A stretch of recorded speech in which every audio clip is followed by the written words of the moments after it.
We are back on the second part of the video. 10 minutes long was as long as I could keep that last video running. We are still looking to enter. The market is showing strong resistance at that level.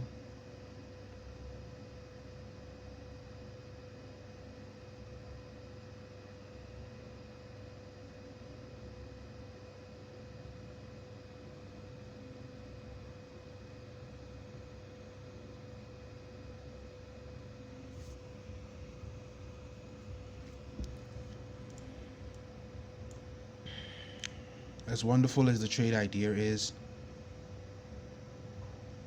the market will always choose to fall lower on its own path. You cannot try to catch a falling knife.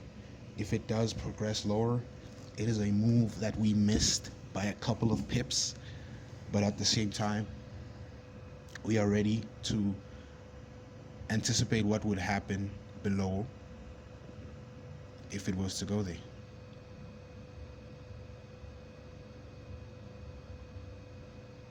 Because this first gap was a good place to sell, but being the type of traders we are, we needed at least here.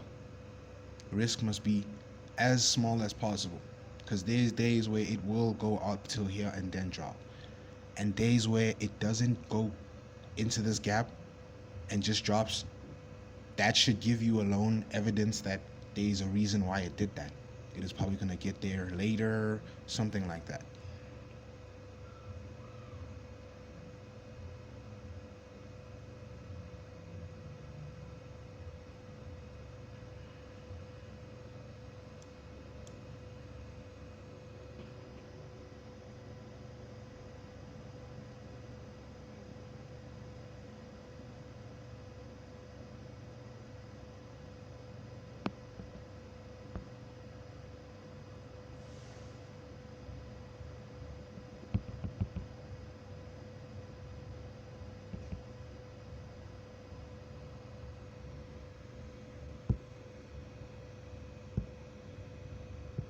We are in the first trade of the day.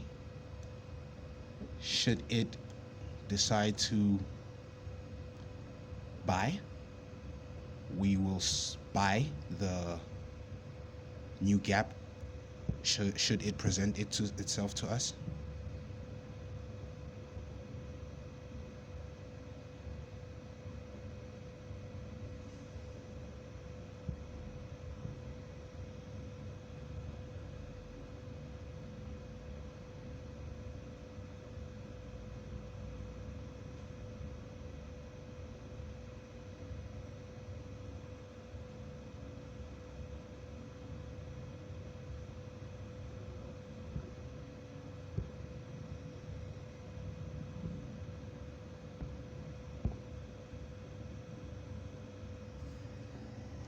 You see the quick rejection at the entry, at the gap we just chose to enter in.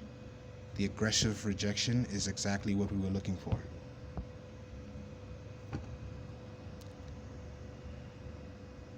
Sniper entry.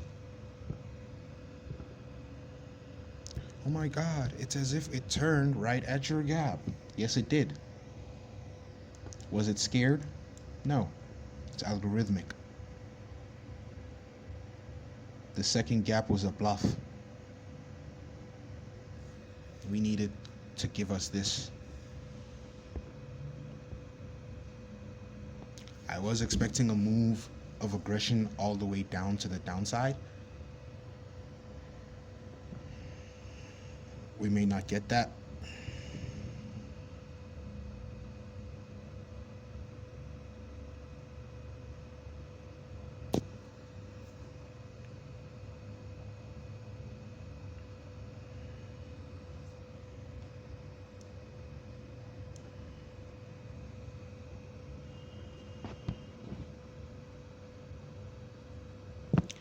There is a small gap here.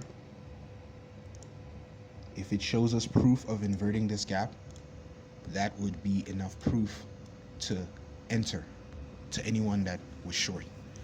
But if this gap gets bounced off of as it is doing right now, and it just keeps on going up, then you can say goodbye to your chances of entering, because it's most likely going to keep going up.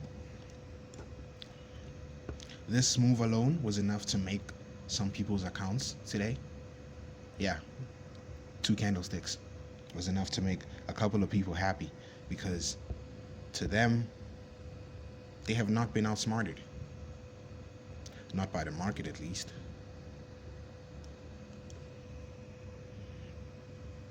It's very crucial right now. My teachings would prove that I would usually sell around this area. I mean, buy around this area. But gaps like this that are very small, don't have another backup gap behind it, they are highly to get inverted, you know, and like that usually kills most traders.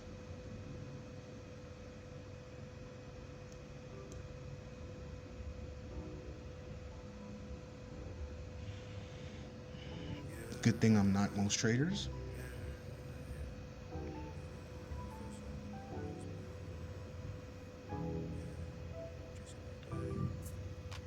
Excuse me.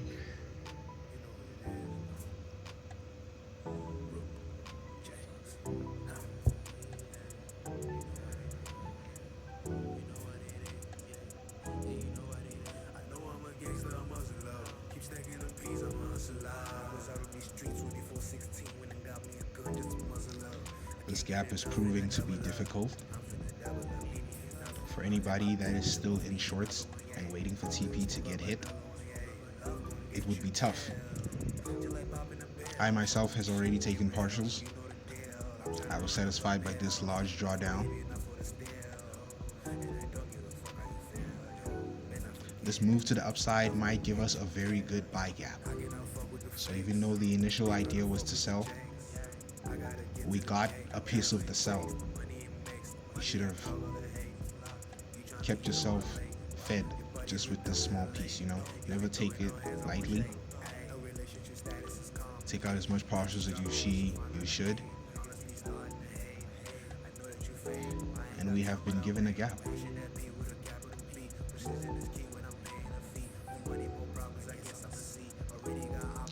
Not a very strong one. It is still look like it's still constructing itself. If it closes up, we will take it out.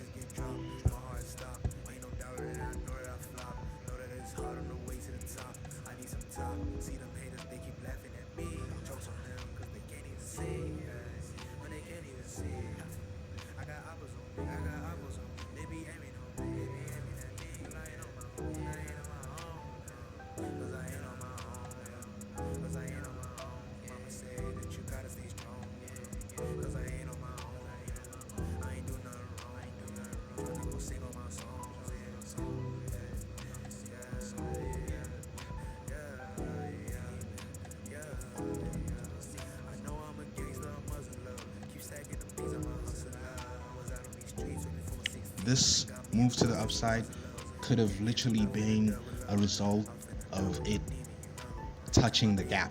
That's all it needed to do. Touch it and run away like that. But if it shows signs to come back to the gap, it means that touching it wasn't enough to scare it away, you know? It's not scared of the gap anymore. The fact that it comes back to the gap for the second time literally means that the market is ready to take the gap on head on and is ready to do something. So I will see you guys on the third part of this video. We are still in the sell order of one trade. We took partials and we are curious to see where the market is headed. If a buy gap has been presented, we shall buy. And yeah, stay tuned.